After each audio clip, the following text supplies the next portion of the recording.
sa lahat ng mga bansa. Ang puso ko'y nagpupuri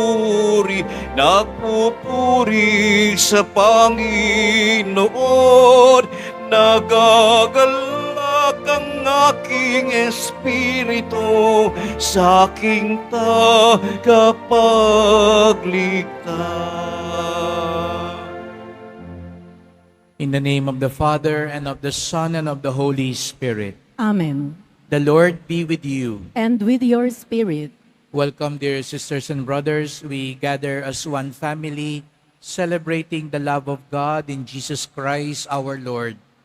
And we also invoke the special intercession of the Blessed Mother, this day dedicated to her. May she lead us closer to Jesus, especially when we carry our crosses in life. To prepare ourselves to celebrate this sacred mystery, let us call to mind our sins and beg the Lord's mercy.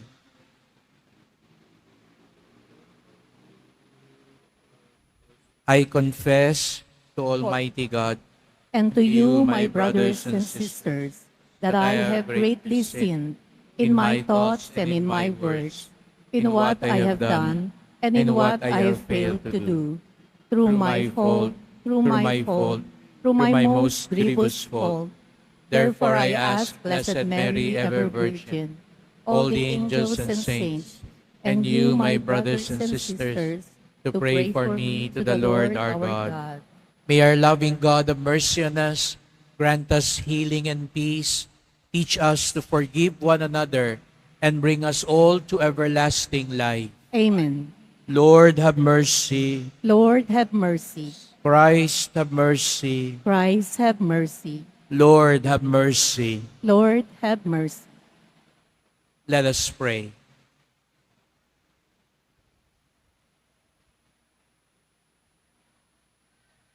Grant, Lord God, that we, your servants, may rejoice in unfailing health of mind and body, and through the glorious intercession of Blessed Mary, ever Virgin, may we be set free from present sorrow and come to enjoy eternal happiness. Through our Lord Jesus Christ, your Son, who lives and reigns with you in the unity of the Holy Spirit, God, forever and ever. Amen. Please be seated. A reading from the book of the prophet Jeremiah. The priests and prophets said to the princess and to all the people, "This man deserves death. He has prophesied against the city, as you have heard with your own ears." Jeremiah gave this answer to the princess and all the people. "It was the Lord who sent me to prophesy against this house and city, all that you have heard. Now, therefore, reform your ways and your deeds. Listen to the voice of the Lord your God, so that the Lord will repent of the evil with which he threatens you. As for me, I am in your hands. Do with me what you think good and right. But mark well, if you put me to death, it is innocent blood you bring on yourselves, on this city and its citizens. For in truth, it was the Lord who sent me to you, to speak all these things for you to hear." Thereupon, the princess and all the people said to the priests and the prophets, "This man does not deserve death. It is in the name of the Lord our God that he speaks to us." So Ahikam, son of Shaphan, protected Jeremiah, so that he was not handed over to the people to be put to death. The word of the Lord. Thanks be to God. Lord, in your great love, answer me. Lord, in your great love, answer me. Rescue me out of the mire, may I not sink. May I be rescued from my foes and from the watery depth. Let not the flood waters overwhelm me, nor the abyss swallow me up, nor the pit close its mouth over me. Lord, in your great love, answer me. But I am afflicted and in pain. Let your saving help, O God, protect me. I will praise the name of God in song, and I will glorify him with thanksgiving. Lord, in your great love, answer me. See your lowly ones and be glad. You who seek God, may your hearts revive. For the Lord hears the poor, and his own who are in bands, he spurns not. Lord, in your great love, answer me. Please all stand.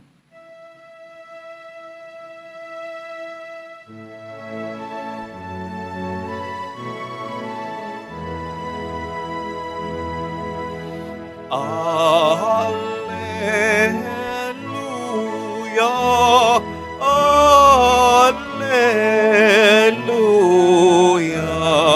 alleluia, alleluia.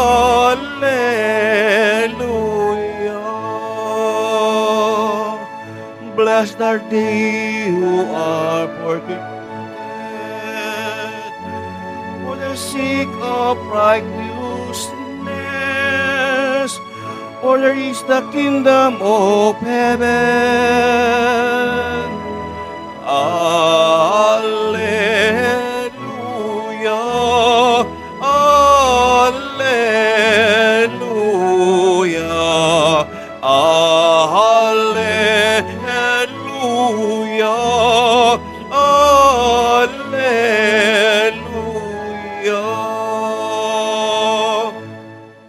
The Lord be with you. And with your spirit, A proclamation from the Holy Gospel according to Matthew.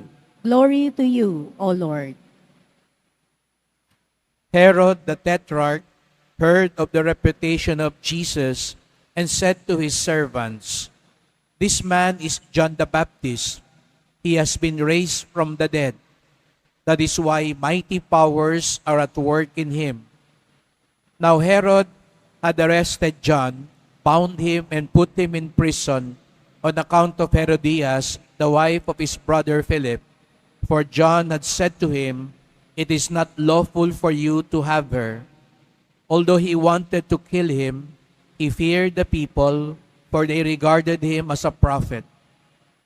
But at the birthday celebration for Herod, the daughter of Herodias performed a dance before the guests and delighted Herod so much that he swore to give her whatever she might ask for. Prompted by her mother, she said, "Give me her here on a platter, the head of John the Baptist." The king was distressed, but because of his oaths and the guests who were present, he ordered that it be given, and he had John beheaded in the prison. His head was brought in on a platter and given to the girl, who took it to her mother. His disciples came and took away the corpse and buried him, and they went and told Jesus.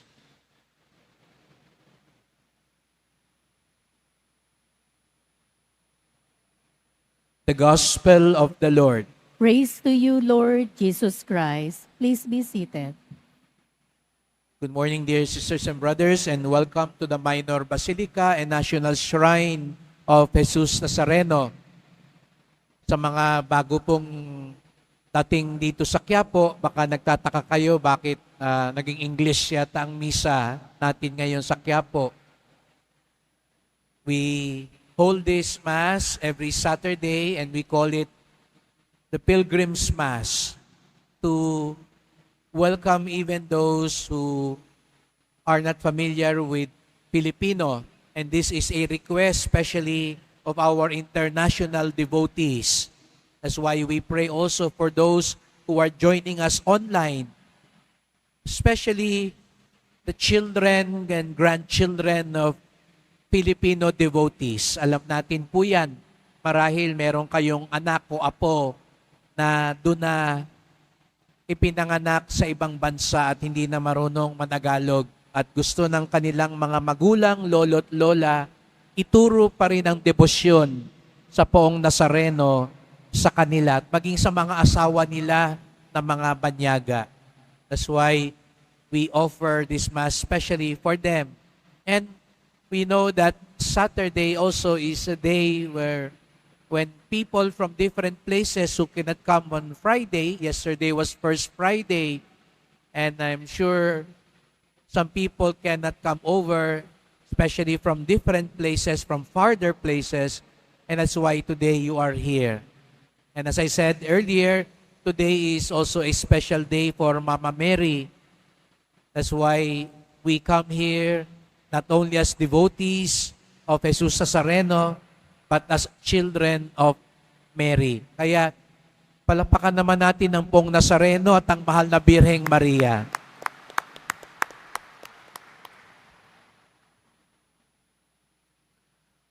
Nung isang araw, may kaibigan po akong nagpapadasal sa akin at sabi niya, Father, sama niyo po ako sa dasal at pag nagkaroon ako ng pagkakataon, pupunta po ako para makapunta sa pahalik at mabasbasa ng kamay ng Nazareno.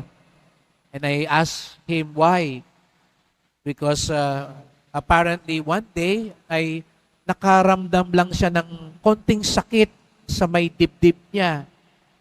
At nung siya'y nagpatingin sa doktor, ay natagpuan na doon sa konting sakit na yon, barado na pala yung kanyang puso at kailangan niya ng quadruple bypass. Nagulat siya, sabi niya, Father, konting sakit lang ito, pero yun na pala, barado na pala ang puso ko. Kung kayo'y nilalagnat, alam niyo po ang lagnat ay simptomas lang ng mas maaaring maging malaking pinsala sa katawan natin. Alam niyo po ba yun? Na kapag minsan nilalagnat tayo, yun ay tanda na nagkakaroon na ng impeksyon sa katawan. Dalawang kapatid ko po ay doktor. Kaya lagi akong binabalaan, sa konting sakit, huwag mong masyadong minamaliit. O, ganda ng tunog, no? Konting sakit, huwag mong minamaliit. Because these little pains are symptomatic or even a warning sign of a bigger pain.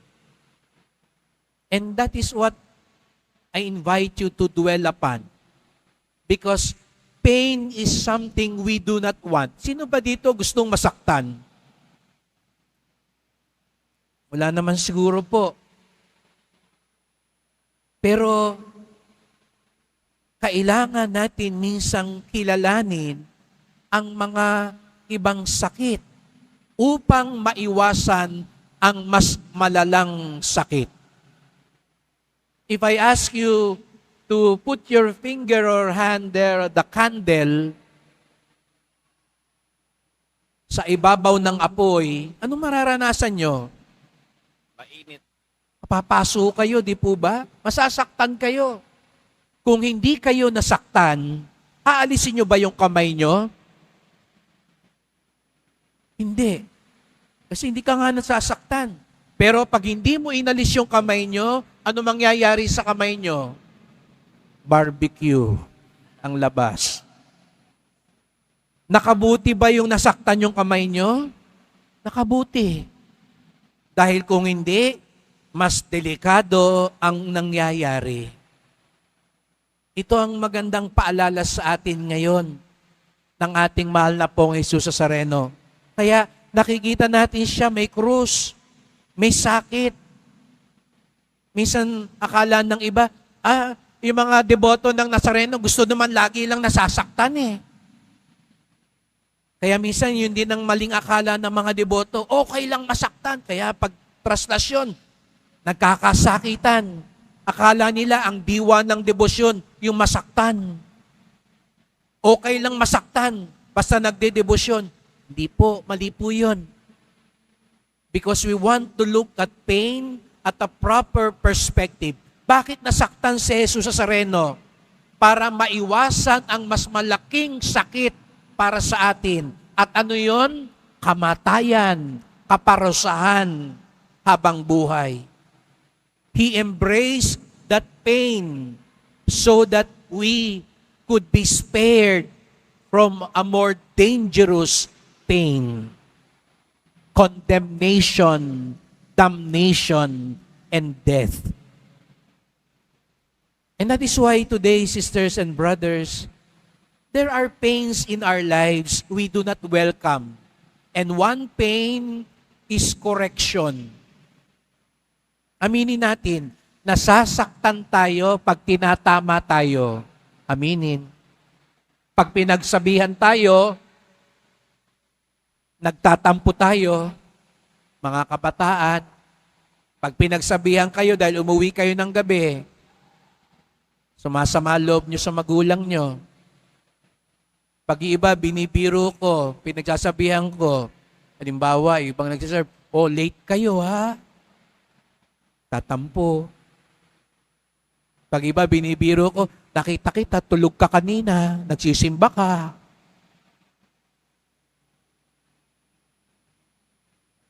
Pag pinagsasabihan natin ng isang tao, at pag tayo ang napagsasabihan, nasasaktan tayo. We do not welcome it. But I want you to look at it from the context of our reflection today. Pain could be a welcome guest in our lives because it could avoid a bigger pain in our lives. Kaya nga si Jeremias, in the first reading, Jeremiah was not welcomed by the people. Why? Because he was reminding the people, your sins will bring you punishment. You will be conquered by the enemy. Ayaw nilang mapakinggan yon, kaya gusto nilang patayin si Jeremias. Kasi tinutuligsa sila, tinatama sila, tinutuwid sila, pero nasasaktan sila dahil doon. Sa Ebanghelyo, pinapugutan ni Herodes si Juan Bautista, ang ating patron. Bakit? Hindi niya gusto yung naririnig kay Juan Bautista. Sabi kasi ni Juan Bautista, mali yung ginagawa mo, inakasawa mo, hindi mo naman asawa. Mali yan. And Herod and Herodias did not like that. They were hurt of the criticism, the correction of John the Baptist. And so what happened? They put to death John the Baptist. It's sad. Jeremiah and John the Baptist were sent by God not just to hurt these people, but because God loves them. Pag tinatama tayo, dahil mahal tayo ng Diyos. Di ba mga magulang, kung sabihin mo sa mga anak nyo, sige, mag-drugs na kayo. Sige, magsugal na kayo. Sige, magpatayan na kayo. Mahal nyo ba yung anak nyo pag ganon? Sige, gastusin mo kung saan man yung gusto mo, kahit sa masamang bagay. Mahal nyo ba ang anak nyo pag ganon? Siyempre hindi. Masakit man din sa atin at alam natin masasaktan ng ating mga anak, pero alam natin ginagawa natin yon para mailayo sila sa mas malaking kapahamakan at kasakitan. At ganun din ang Diyos sa atin, mga kapatid. Sometimes God allows hurts and pains and even crosses in our lives to spare us,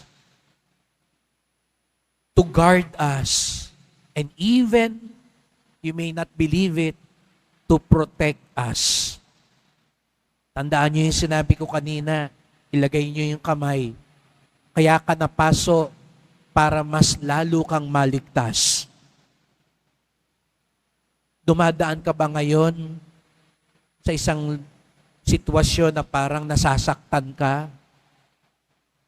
May tao bang nagtatama sa'yo at naiinis ka tuloy sa kanya?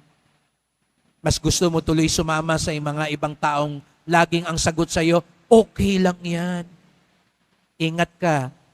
Pag yung taong yan, laging ang sabi sa'yo, okay ka, okay lang yan. Mag-isip kang maigi. Because God sends Jeremiah and John the Baptist in our lives to help us, to love us, to guard us, and protect us. And let us also pray that we may also be like Jeremiah and John the Baptist. Ang patron po ng simbahan ng Quiapo ay si San Juan Bautista. Ang tahanan ni Jesus Nazareno ay tahanan din ni Juan Bautista. Sana tayo din maging katulad ni Juan Bautista. Huwag tayong matakot magtuwid. Sa umpisa parang nakakasakit tayo. Huwag naman masyadong masakit. Pwede ka namang magtuwid ng hindi nananakit ng husto. Do it gently pag nagtatama ka. Huwag mo naman bulyawan agad. Huwag mo naman saktan agad. Baka naman sabihin mo, tinatama ko, Father, kaya sinuntok ko. Hindi, huwag naman. No? Itama mo ng maayos, ng mahinahon. Itama mo ng nasa lugar. Katulad ng ginawa ni Juan Bautista at maging ng Pong Nazareno. Because that is also an act of love and concern. Let us pray for one another. Whatever hurts, whatever pains, whatever crosses you may have right now in your life, bring them to Jesus. And ask the Lord to help you discover the grace behind these crosses and hurts in life. Because at times, God allows these hurts to happen to guard us, to spare us from worse hurts in our lives. Because God is loving and merciful to us. Please stand.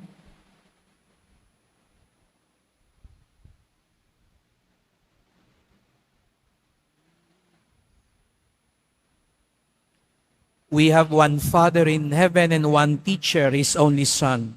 Let us come to our Father praying for all His children on earth. Let our response be, Lord, hear our prayer. Lord, hear our prayer.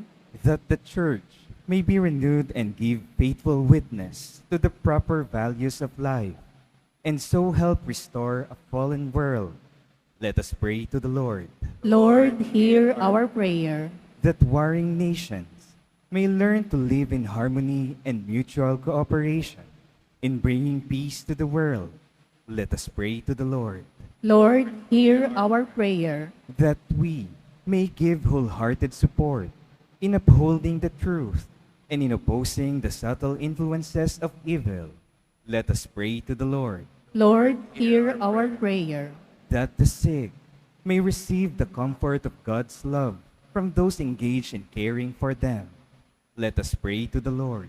Lord, hear our prayer. That the faithful departed may come to the promised everlasting home.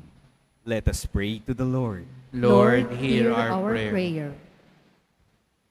We pray for our other personal intentions.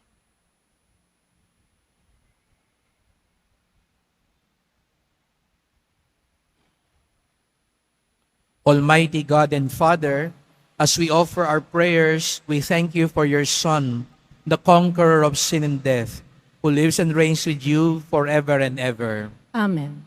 Please be seated.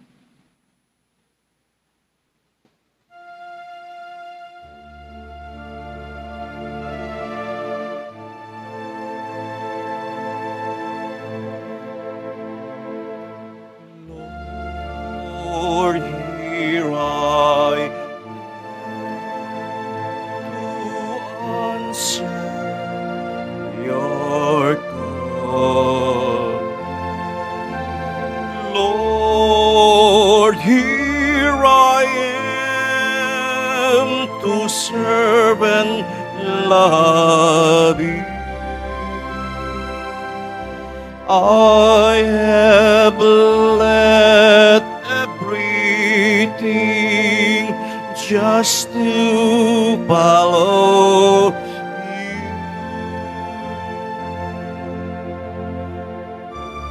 Here is my heart. Here is my mind. Here is my soul. Here is my home self. I am for you, and here alone. Please all stand. Pray, brethren, that my sacrifice and yours may be acceptable to God, the Almighty Father. May the Lord accept the sacrifice at your hands for the praise and glory of his name, for our good and the good of all his holy church. Receive, O Lord, we ask, the prayers of your people with the sacrificial offerings, that through the intercession of Blessed Mary, the mother of your Son, no petition may go unanswered, no request be made in vain. Through Christ our Lord. Amen. The Lord be with you. And with your spirit. Lift up your hearts. We lift them up to the Lord. Let us give thanks to the Lord our God. It is right and just. It is truly right and just, our duty and our salvation, always and everywhere to give you thanks, Lord, Holy Father, Almighty, Eternal God, to praise, bless, and glorify your name as we honor the Blessed Ever Virgin Mary. For by the overshadowing of the Holy Spirit, she conceived your only begotten Son, and without losing the glory of virginity, brought forth into the world the eternal light, Jesus Christ our Lord. Through him, the angels praise your majesty, dominions adore, and powers tremble before you. Heaven and the virtues of heaven and the blessed seraphim worship together with exaltation. May our voice, we pray, join with theirs in humble praise as we acclaim. Holy, holy, holy Lord, God of hosts, heaven and earth are full of your glory. Hosanna in the highest. Blessed is he who comes in the name of the Lord. Hosanna in the highest. Please all kneel. You are indeed holy, O Lord, the fount of all holiness. Make holy, therefore, these gifts, we pray, by sending down your Spirit upon them like the dewfall, so that they may become for us the body and blood of our Lord Jesus Christ.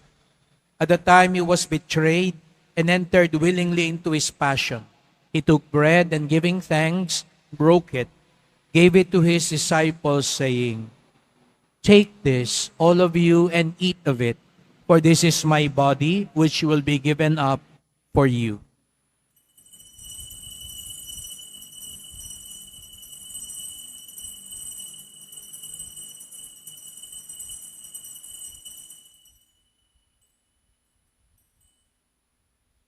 In a similar way, when supper was ended, he took the chalice, and once more giving thanks, gave it to his disciples, saying, "Take this, all of you, and drink from it, for this is the chalice of my blood, the blood of the new and eternal covenant, which will be poured out for you and for many, for the forgiveness of sins. Do this in memory of me."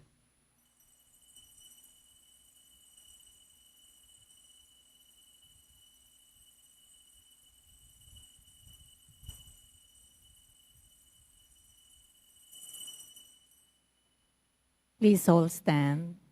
The mystery of faith. We proclaim your death, O Lord, and profess your resurrection until you come again. Therefore, as we celebrate the memorial of his death and resurrection, we offer you, Lord, the bread of life and the chalice of salvation, giving thanks that you have held us worthy to be in your presence and minister to you. Humbly we pray that partaking of the body and blood of Christ, we may be gathered into one by the Holy Spirit. Remember, Lord, your church spread throughout the world. Bring her to the fullness of charity, together with Francis, our Pope, Jose, our Bishop, and all the clergy.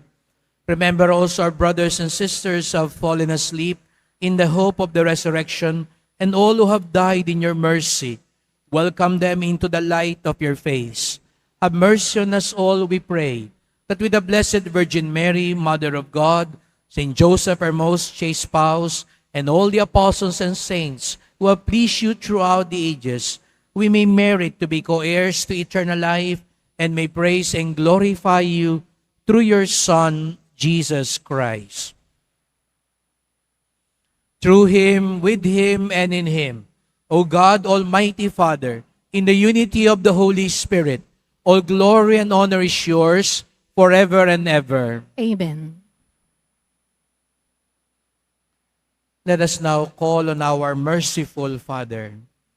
Our Father, Who art in heaven, hallowed be thy name. Thy kingdom come, thy will be done on earth as it is in heaven. Give us this day our daily bread, and forgive us our trespasses, as we forgive those who trespass against us. And lead us not into temptation, but deliver us from evil.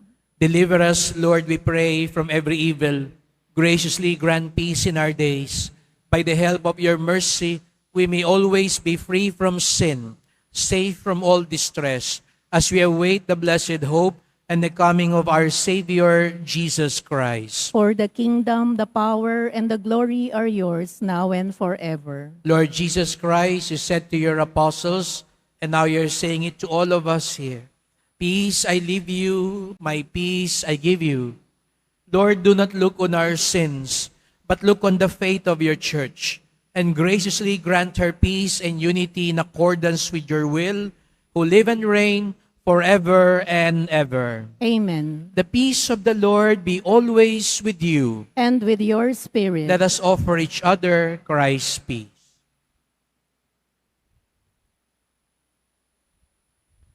Lamb of God, you take It is away the sprinkling on the sins body of and the blood. world.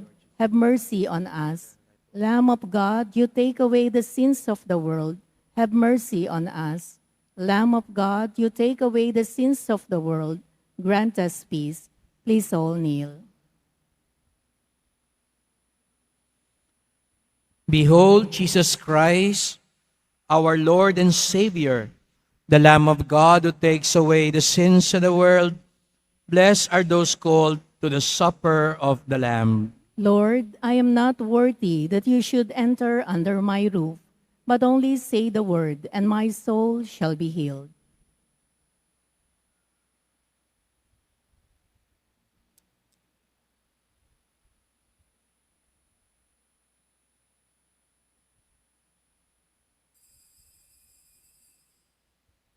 Para sa lahat ng tatanggap ng banal na komunyon, sasagot po tayo ng amen pagkasabi ng pari o ng lay minister ng katawan ni Kristo at isubo agad sa bibig bago umalis sa harapan ng pari o ng lay minister.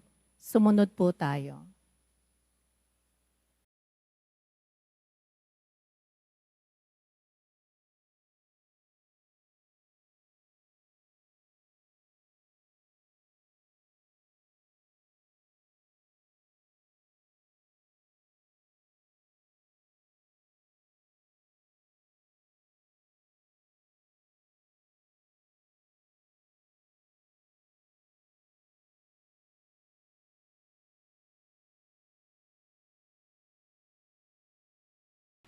Let us pray. Having been made partakers of eternal redemption, we pray, O Lord, that we, who commemorate the mother of your Son, may glory in the fullness of your grace and experience its continued increase for our salvation through Christ our Lord. Amen. Thank you for coming over. At alam ko po, lalo na yung ganitong Pilgrimage Mass natin, marami sa inyo pupunta, dumadayo dito sa Quiapo, nagpapasalamat sa Panginoon, may birthday, may wedding anniversary, may na-approve na yung visa, may mag-a-abroad na o pumasa sa board, mamaya po gusto ko po kayong makita at ma-bless ko po kayo. Lapit po kayo.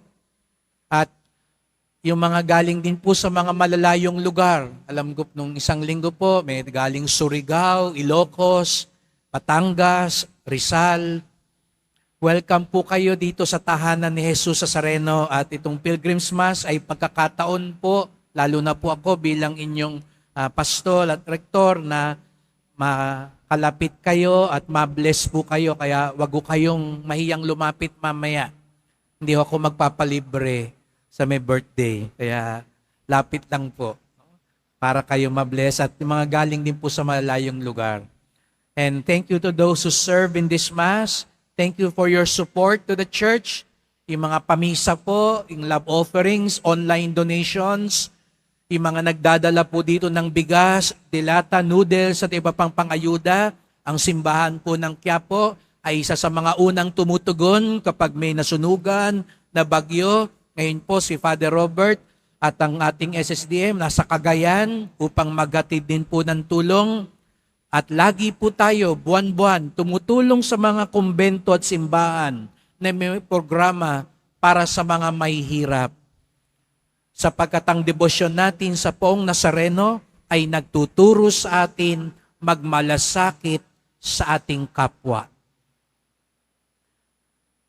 God allows some pain in our lives to protect us from a more harmful pain in our lives. The Lord be with you. And with your spirit. Blessed are you, O God, Father of our Lord Jesus Christ. You have given us your only Son to be our way to you. Make us follow him generously, faithfully, and lovingly. Merciful Jesus of Nazareth, you have revealed God's grace and unconditional love for us at the cross. You set your church in this world from which true light will shine for all to see. Grant that we who enter this holy shrine may walk in your ways as disciples of justice, peace, mercy, and hope. We offer our prayers for the sick, the oppressed, the youth, and those who need most of your mercy. Hear our humble petitions. Bless these religious articles that we may be fervent in prayer and charity. As we continue our journey as your pilgrim people on earth, may we set our hearts on the road to heaven, our true home and reward, where you live and reign forever and ever. Amen. And may Almighty God bless you, the Father, and the Son, and the Holy Spirit. Amen. The Mass has been offered. Go in peace, glorifying the Lord by your life. Thanks be to God.